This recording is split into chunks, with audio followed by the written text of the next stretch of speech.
नमस्कार। आज हम कक्षा 12वीं की पुस्तक समकालीन विश्व राजनीति के अध्याय दो ध्रुवीयता का अंत के भाग 2 पर बातचीत करेंगे।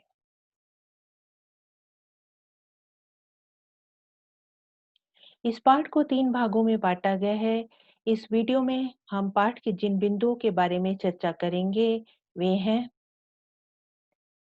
11वां बिंदु संघर्ष और तनाव के क्षेत्र कौन से हैं, बाल्कन क्षेत्र, बाल्टिक क्षेत्र, मध्य एशिया, पूर्वी साम्यवादी देश और भारत तथा अरब स्प्रिंग। 11वां बिंदु है संघर्ष व तनाव के क्षेत्र। पूर्व सोवियत संघ के अधिकांश गणराज्य संघर्ष की आकांक्षा वाले क्षेत्र हैं। इन देशों में बाहरी ताकतों की दखलंदाजी भी बढ़ी है। रूस के 2 गणराज्यों चेचन्या और दागिस्तान में हिंसक अलगाववादी आंदोलन भी चले। चेकोस्लोवाकिया 2 भागों में चेक तक तथा स्लोवाकिया में बट गया। 12वां बिंदु है बाल्कन क्षेत्र। बाल्कन गणराज्य युगोस्लाविया गृह युद्ध के कारण कई प्रांतों में बट गया। इसमें शामिल बोस्निया, हर्जेगोविना, स्लोवेनिया तथा क्रोएशिया ने अपने आप को स्वतंत्र घोषित कर दिया। 13वां बिंदु है बाल्टिक क्षेत्र।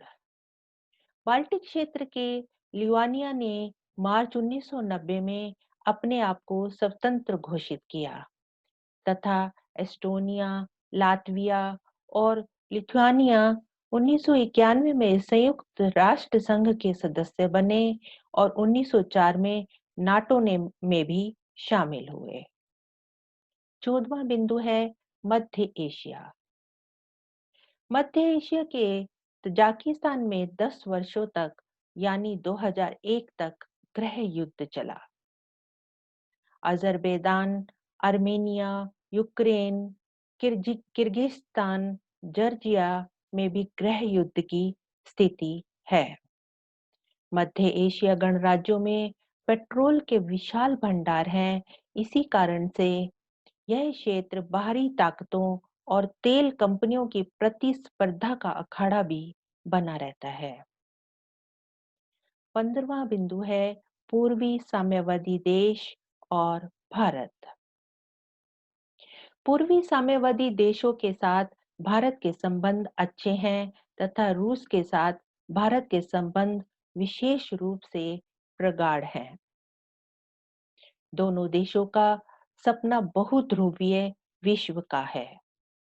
दोनों देश सह अस्तित्व, सामूहिक सुरक्षा, क्षेत्रीय संप्रभुता, स्वतंत्र विदेश नीति, अंतरराष्ट्रीय झगड़ों का वार्ता द्वारा हल, संयुक्त राष्ट्र संघ के सुदृढ़ीकरण तथा लोकतंत्र में विश्वास रखते हैं।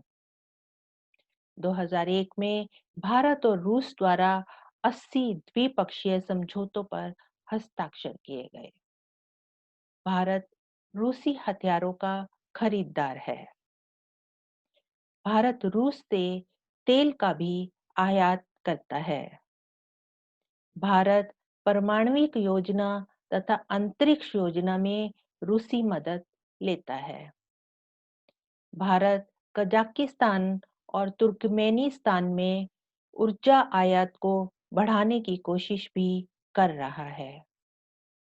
दिसंबर 2016 में गोवा में हुए ब्रिक्स सम्मेलन के दौरान रूस भारत के बीच हुए 17वें वार्षिक सम्मेलन में भारत के प्रधानमंत्री नरेंद्र मोदी एवं रूस के राष्ट्रपति व्लादिमीर पुतिन के बीच रक्षा, परमाणु ऊर्जा, अंतरिक्ष अभियान समेत आर्थिक संबंधों को बढ़ावा देने एवं उनके लक्ष्यों की प्राप्ति पर बल दिया गया।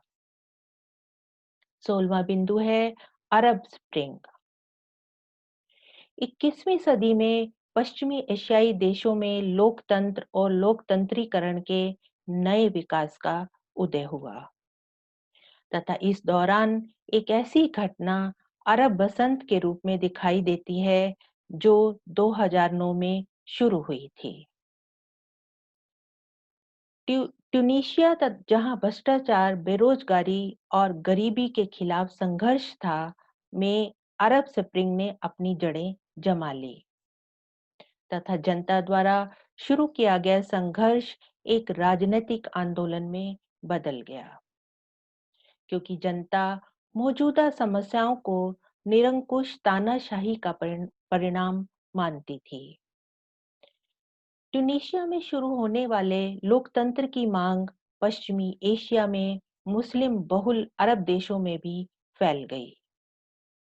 हुस्नी मुबारक, जो 1979 से मिस्र की सत्ता में थे, उन्हें बड़े पैमाने पर लोकतांत्रिक विरोध प्रदर्शनों के परिणाम स्वरूप ध्वस्त हो गए। इसके अलावा अरब स्प्रिंग का प्रभाव यमन, बहरीन, लीबिया और सीरिया में भी देखा जा सकता है, जहां लोगों के विरोध प्रदर्शन के कारण पूरे क्षेत्र में लोकतांत्रिक जागृति पैदा हुई। अंत में, आज की चर्चा के अंत में हम जिन बिंदुओं के बारे में जानकारी प्राप्त कर पाए, वे हैं: संघर्ष व तनाव के क्षेत्र कौन से हैं, बाल्कन क्षेत्र के बारे में, बाल्टिक क्षेत्र, मध्य एशिया, पूर्वी साम्यवादी देश और भारत, तथा अरब स्प्रिंग के बारे में। इस पाठ की पाठ्य सामग्री निम्नलिखित लिंक पर उपलब्ध है। अगली वीडियो में पाठ के अगले भाग की चर्चा करेंगे। I hope you enjoyed the lesson. Thank you very much for your kind attention.